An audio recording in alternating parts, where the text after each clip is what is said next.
Hello and welcome, it's Kevin Rabling. I can't wait to share some great stuff with you today. What I want to talk to you today about is what motivates you.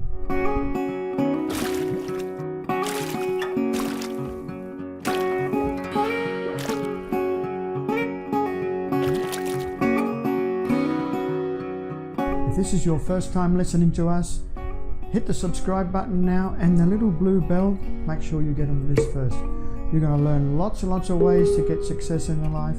Hit that subscribe button, click the bell. Hello and welcome, it's Kevin Rabling. I can't wait to share some great stuff with you today. What I want to talk to you today about is what motivates you. I want you to learn about what motivates you to life success. I want to share with you some ideas. I want to ask you some questions that are going to help you move along in your life. This is really, really important. You've got to know what you're here for and you've got to know how to go and get it. So I'm going to share that with you today. All right, we're talking now about what motivates you in life, what's going to bring you success in life. I want to talk to you about the seed of greatness. There is a seed in all of us. There is something in you. There is something in you. You know that. There's something in you that drives you onwards, that makes you get out of bed. There's something in you that made you check this video out today. There's a seed in all of us. In the Buddhist philosophy, they talk about this constant drive that we all have, and they say that this is an innate feeling of suffering, or you can translate that into the lack of being satisfied with our current status. Okay?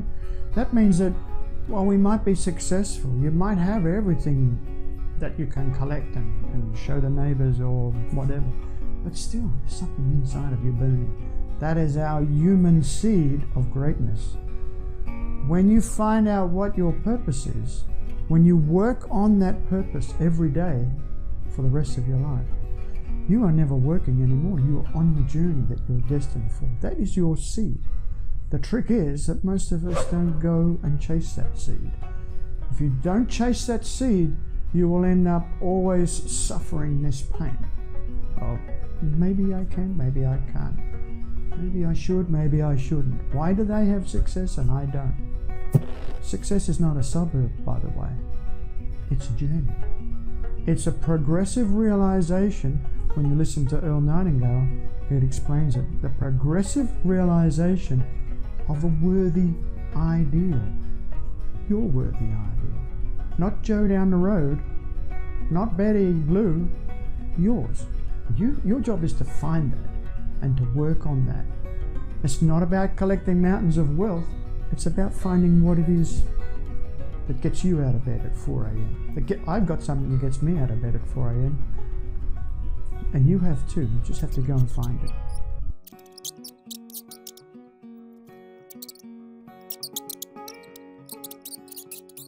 So the next thing I want you to talk to you about is, why are you here? You know, Sir Edmund Hillary climbed Mount Everest. Everybody who came before him died.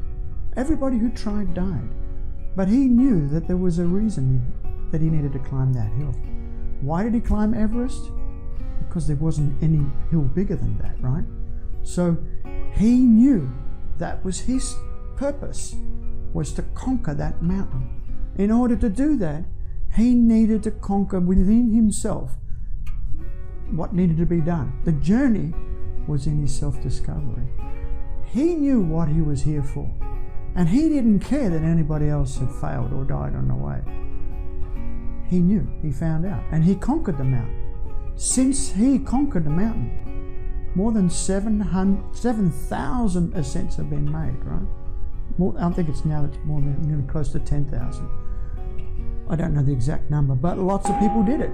Before he did it, nobody believed that they could do it. So it doesn't matter that nobody has ever done it. It doesn't matter that it's outside of your conventional thinking, but you need to find out what you're here for. So let's go on that journey.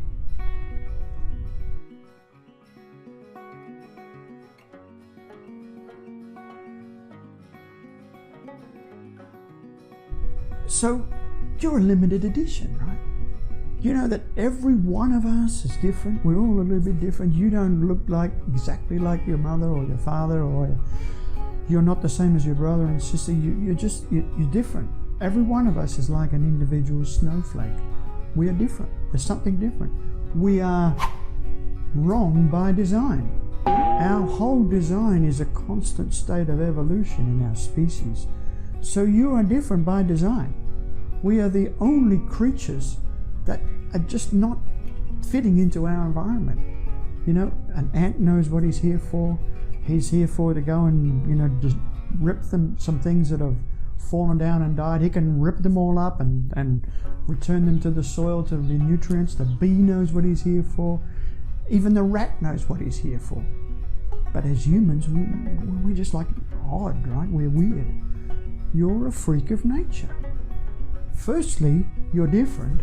And secondly, we don't have a specific purpose that is defined. It's up to you to find your freaky purpose. So, you're a freak, but that is good news, right? So that means that nobody can really define you, and you can find whatever it is that you need to be here for. It's up to you. So what is it? What is it? That's a really tough question, isn't it? No, it's not. It's quite easy. You will find that you probably already know deep inside what is your purpose. There's something that you're already quite good at, or easier for you than it is for somebody else, right? You may be finding that you can cook, or you can do maths, or you can create something, paint, draw, whistle, sing, do something that is easier for you than maybe Betty Lou or Bobby Sue or Doug down the road. Something that you already have that sort of connects with you. You have a natural ability, and you've had that from a very young age, but maybe you didn't work at it. You see, most of us go to school, and at school we all go to school, most of us anyway, but we all go to school and they focus there on the subjects that you're not so good at, right? When you're really rubbish at maths, they say, look, work harder and you'll get better at maths, and you just keep on studying, but inside you're thinking, this stuff sucks, right? But you've got to do it, and after all of that effort, you become average at maths, right? You put all that energy to go from being absolutely rotten to being average. That doesn't make sense, right? The people that are really successful, the great artists, the fantastic musicians, they go with what they're already fairly good at. They have a natural strength, and they put the same energy into that. Wow, and suddenly we call them a maestro, a magician, a genius. What they've done is they've used that same energy and directed it down a path that they already have a natural ability in. And so have a bit of a think, do a bit of an audit on yourself and find out, make a list of all the things that you would do for free. Yeah, that's a good idea. What would you do for somebody for free? You think, you know what, I would help somebody do their computer because I just love it. Or I'd help them, do their hair, or I'd help them do their nails, or I would help them organize their accounting books because I just love it. That's probably close to what you need to be doing, right? So if you would do it for free, that's a fairly good thing to say, hey, that's my calling. And if you put energy, 100%, all your energy into that, you're going to achieve results that everyone else is just astounded by.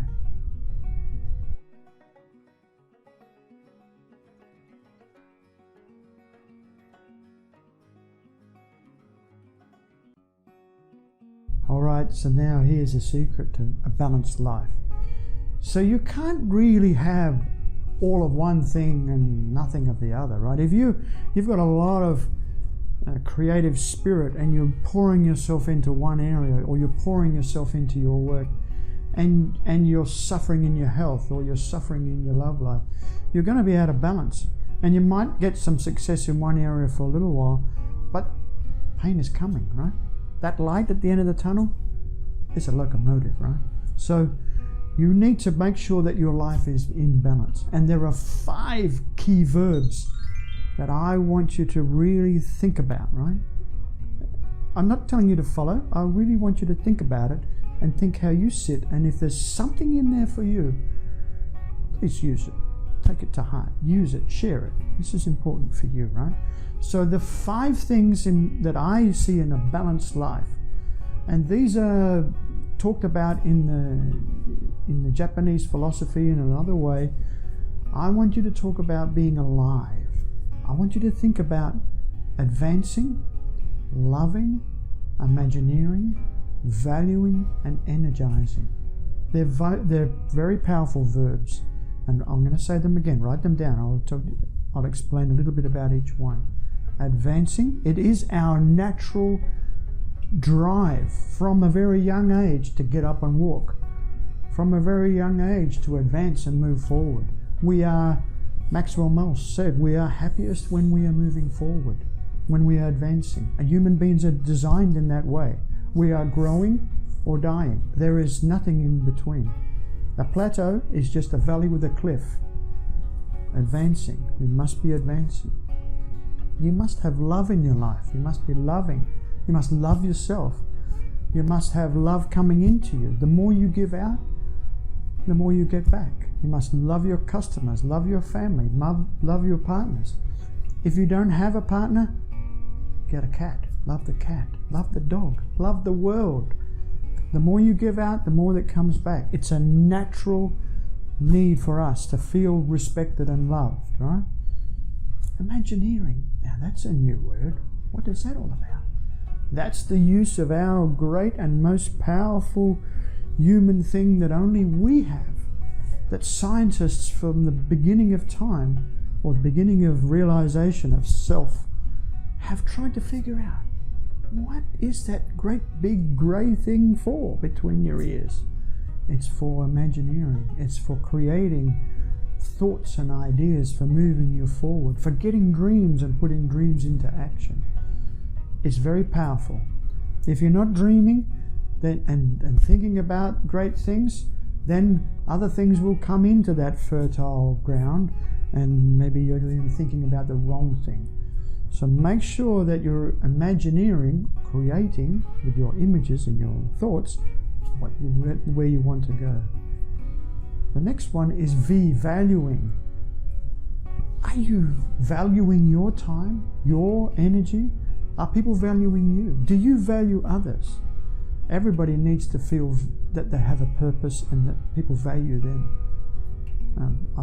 Later on I'll talk a bit more about this in detail. When sometimes you meet people and they don't really value your time or your efforts, you feel inside, you feel violated. If you're in a relationship and you feel that you're not a valuable part of that relationship, you feel maybe not useful. Maybe you feel dirty. Maybe you feel like someone's taking advantage of you. You must value yourself. You must value others. Energizing. You must energize yourself.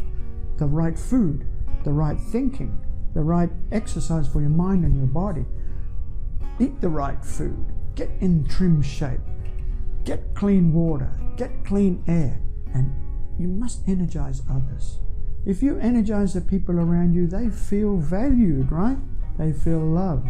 They want to be part of what you're doing. They want to know, what is it that's inspiring you? If you can get those 5 verbs in good balance in your life, and remember that you can probably only work on one at a time. So if you just do a little bit of an audit on yourself, you'll find that maybe you can work on the loving, or maybe you can work on your health a little bit.